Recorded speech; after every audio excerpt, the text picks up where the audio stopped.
Public यहाँ अड़ा के रखेगी जूता, जहाँ दिखे ना कि देश कैसे बिका। मुंह में तो बात की बात है चाचा, पहले तो सर पे ही पड़ेगा इनके कि रेलवे कैसे बिका, एयर इंडिया कैसे बिका, MTNL कैसे बिका, BSNL कैसे बिका।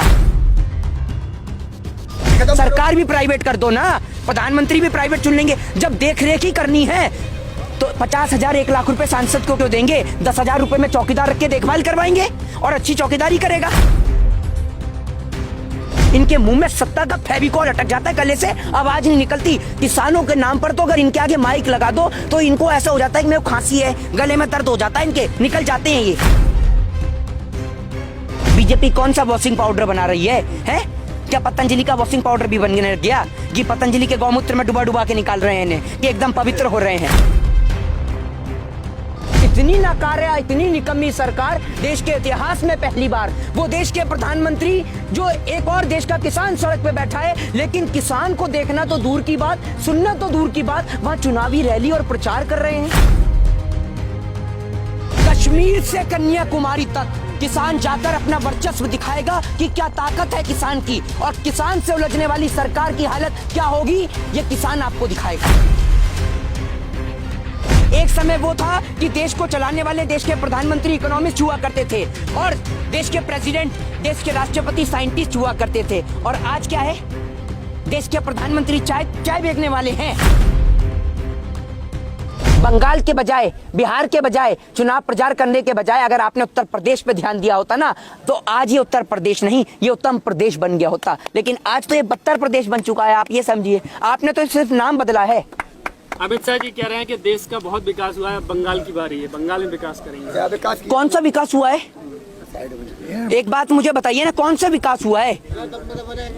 आप बता दीजिए, हाँ मत करिए, पूछ रहा हूँ आपसे, कौन सा विकास हुआ है, फिर मैं बताऊंगा ना। 370 हटा दी, राम मंदिर बन रहा है। यार आप लोग, भाई आप एक बात मुझे बताओ, कहाँ से पढ़ के, एक मिनट, अरे भाजपा उपलब्धि, भाजपा के नेता को लाकर बिठाओ ना एक दिन। राम मंदिर आप में कम से कम, भाई साहब जितनी बार भी इनसे उपलब्धि पूछ लो ना, जितने भी भाई वीडियो को देख रहे हैं सभी को देख लेगा, पुरानी वीडियो में जब भी पूछो ना, नहीं सुनिए, जब भी इनसे पूछो तो ये राम मंदिर का ही नाम लेते हैं। नहीं, ये राम मंदिर का ही नाम लेते हैं। राम मंदिर, आप एक बात मुझे बताइए, राम मंदिर देश की 133 करोड़ जनता की आस्था का प्रतीक है भगवान श्री राम, चाहे वो हिंदू हो, मुस्लिम हो, चाहे सिख हो, चाहे ईसाई हो, समझ रहे हैं आप? राम का आपने नाम लिया। एक बात मुझे बताइए, जब आप 3 तलाक का मुद्दा कोर्ट से पारित करा सकते हैं, तो क्या आपकी सरकार की इतनी औकात नहीं है कि भगवान श्री राम का मुद्दा कोर्ट से पारित कराने के बजाय सांसद से पारित कराते, पार्लियामेंट से पारित कराते? क्यों भगवान श्री राम को कोर्ट के चक्कर लगाने पड़े? है आपके पास जवाब? आपने क्यों राम जी को कोर्ट के चक्कर लगवाए? तो सरकार ने नहीं बनवाया राम मंदिर, राम मंदिर कोर्ट ने बनवाया है। ये बात आप समझिए और दोबारा मत बोलिएगा कभी भी किसी के आगे। और इनका जो विकास है ना, और उत्तर प्रदेश के मुख्यमंत्री के आगे मत पूछिएगा कि विकास कहाँ है वो, वरना क्या काम करेगा, सारे उत्तर प्रदेश में अनाउंसमेंट कर देगा कि सबका नाम आज से विकास, फिर जिसको भी खड़ा कर दो वही विकास दिखेगा। ये है इनका विकास। आज देश की गरीब जनता की वो हालत है कि जेब में अगर 5 रुपए भी ना हो ना, तो अगर आप शौचालय की बात गिनाने वाले थे, मुझे पता है आपके मुंह से ही पता चल गया था, समझ रहे हैं? आप शौचालय की बात करने वाले थे, तो गरीब जनता का वो हाल है कि अगर जेब में 5 रुपए भी ना हो तो गरीब आदमी शौचालय भी नहीं जा सकता। तो आपने गरीब आदमी के लिए करा क्या है? अगर भारतीय जनता पार्टी के पास कोई मॉडल है शिक्षा के नाम पर, स्वास्थ्य के नाम पर, रोजगार के नाम पर और बेरोजगारी के नाम पर, या देश के किसान के नाम पर, तो आप उस पर चुनाव लड़िए ना। हिंदू और मुस्लिम के नाम पर कब तक चुनाव लड़ा जाएगा देश में? आपको शर्म आनी चाहिए कि माँ काली भी एक है और राम भी एक है। हिंदू मानने वाला माँ काली को भी मानता है, राम को भी मानता है। देश की 133 करोड़ जनता हिंदू, मुस्लिम, सिख, ईसाई सभी धर्मों में विश्वास रखती है। और देश के प्रधानमंत्री जी को तो बिल्कुल शर्म आनी चाहिए कि किसानों को छोड़कर वहां जाना उचित नहीं था। क्या आप अपने दिल पर हाथ रख के बोलिए, क्या प्रधानमंत्री मोदी को चुनावी रैली करनी जरूरी थी, या किसानों से पहले उनकी बात को जानना जरूरी था? यहां भी तो आ सकते थे एक बार कि आपकी क्या समस्या है, पहले आप बताइए। जब आपकी समस्या का समाधान होगा तब देश में चुनाव होगा। तब मैं मानता कि प्रधानमंत्री जी देश हित में कार्य कर रहे हैं और देश के लोग उनके साथ खड़े भी होते। आप बंगाल से आए हैं, किस तरह का माहौल है? माहौल पूरी तरीके से बीजेपी के लिए खराब है। आप ये समझिए, पब्लिक जूता लेकर जेब में, उल्टी वाली जेब में इंतजार कर रही है कि एक बार प्रचार तो हो, समझ रहे हैं? पीछे वाली जेब में धर के घूम रही है। और वही हालत होगी जैसी भाजपा की सरकार जाएगी ना देश से। आप ये समझिएगा, जो बोलेंगे ना भाजपा के पक्ष में, पब्लिक यहाँ अड़ा के रखेगी जूता, जहाँ दिखे ना कि देश कैसे बिका। मुंह में तो बात की बात है चाचा, पहले तो सर पे ही पड़ेगा इनके कि रेलवे कैसे बिका, एयर इंडिया कैसे बिका, MTNL कैसे बिका, BSNL कैसे बिका। एक बात आप मुझे बताइए, कॉन्सेप्ट के थ्रू समझिए। आपने मुझे 10 रुपए उधार दिए, अगर मैं आपके 10 रुपए लेके भाग गया तो आप मेरे घर पहुंच जाएंगे, मेरे घर पे जाएंगे, मेरे घर वालों से कहेंगे कि आपका लड़का मेरे 10 रुपए लेके आया, तो आप मेरे घर पे जाके अपने 10 रुपए ले आएंगे। लेकिन देश को चलाने वाले जो अब लोग हैं, इनके तो ना कोई आगे है ना पीछे है। तो भैया बेच दी रेल, बेच दिया एयरपोर्ट, बेच दिया BSNL। तो कल को जब देश बिकेगा, तो जब देश बिकने के बाद आप किसका गलेबान जाके पकड़ेंगे कि अगर रेलवे बिकी तो क्यों बिकी, एयर इंडिया बिकी तो क्यों बिकी, और जब रेलवे बिक गई तो रेल मंत्री को काय बात की तनख्वाह। जब देश में आप सभी चीजों को प्राइवेटाइजेशन कर रहे हैं तो मंत्रियों को तनख्वाह और वेतन भत्ता काय बात का। सरकार भी प्राइवेट कर दो ना, प्रधानमंत्री भी प्राइवेट चुन लेंगे। जब देखरेख ही करनी है तो 50,000 1 लाख रुपए सांसद को क्यों देंगे? 10,000 रुपए में चौकीदार रख के देखभाल करवाएंगे और अच्छी चौकीदारी करेगा। टीएमसी में लंबे समय तक काम किया था मिथुन चक्रवर्ती ने, अब भाजपा में शामिल हुए हैं। मिथुन चक्रवर्ती तो कह ही रहे हैं मैं पानी वाला सांप नहीं हूँ, मैं कोबरा हूँ, कोबरा। हाँ, समझ रहे हैं? अरे भैया आप कोबरा हैं तो मोदी जी को ढसेंगे, उनके भाजपा वाले को ढसेंगे, हमें ही ढसेंगे हैं, और आप हैं ही कोबरा।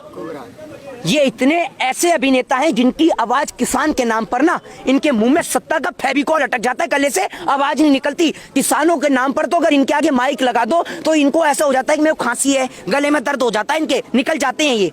और आप ये देखिए राजनीति करने के लिए कैसे कोबरा आगे आ रहे हैं। अरे कोबरा जी आप भी तो समझिए, आप कोबरा नहीं, आप 2 मुंहे सांप हैं, समझ रहे हैं? जो देश को भी ढस रहे हैं और सत्ता की गुलामी कर कर जो केस और आरोप लग रहे हैं ना, उनों से भी बचना चाह रहे हैं। मैं तो कहता हूं कि देश के अंदर शारदा चिटफंड घोटाले का मुद्दा देश में दोबारा खुले और मुकुल राय जैसे आरोपी जो आज बीजेपी का दामन थामे बैठे हैं, कैसे खुलेआम आराम से बैठ के घूम रहे हैं। क्या मुकुल राय के ऊपर कानून कार्रवाई नहीं होनी चाहिए? बीजेपी कौन सा वॉशिंग पाउडर बना रही है? क्या पतंजलि का वॉशिंग पाउडर भी बनने लग गया कि पतंजलि के गौमूत्र में डुबा डुबा के निकाल रहे हैं कि एकदम पवित्र हो रहे हैं? बताइए ना आप मुझे।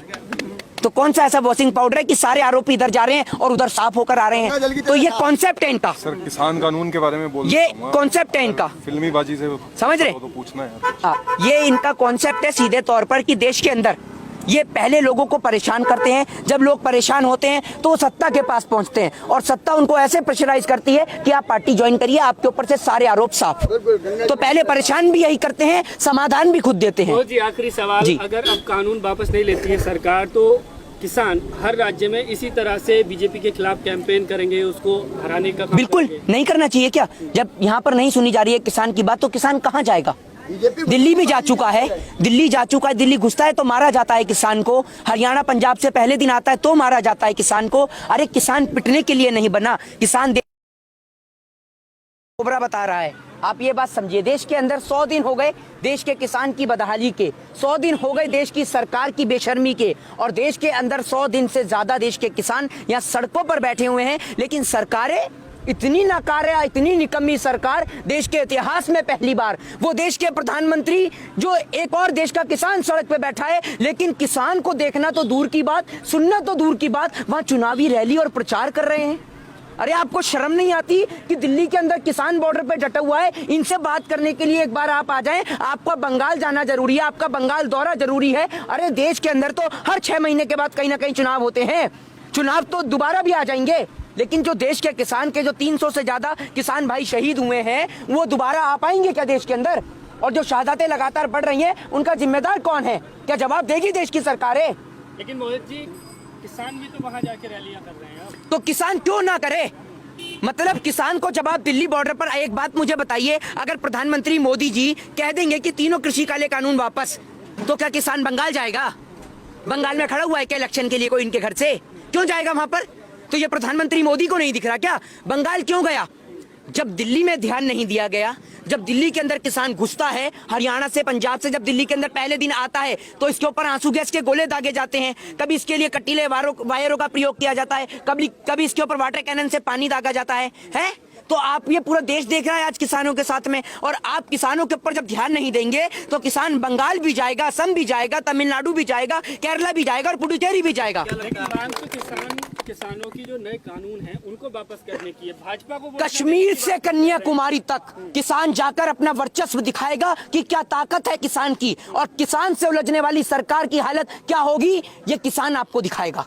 कि जो भी सरकार देश में, कोई भी सरकार हो, जो किसान से उलझेगी, किसान से टकराएगी, ना उसका कोई वर्चस्व रहेगा, ना कोई इसका अस्तित्व रहेगा। ये बात दिखाना चाहता है देश का किसान। कहा जा रहा है कि अब किसान सियासत करने लगे हैं, राजनीति में आएंगे क्या?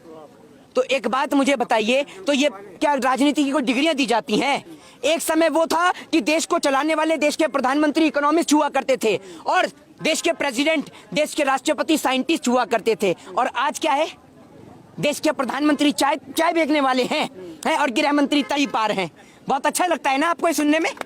लगता है बहुत सम्मानित है।